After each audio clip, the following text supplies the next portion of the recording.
Sa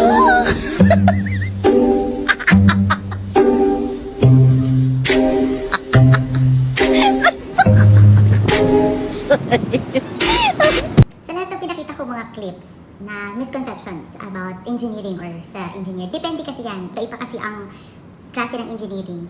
Pero sa experience ko sa buhay, depende kasi yan kung paano mo rin tignan yung career na meron ka.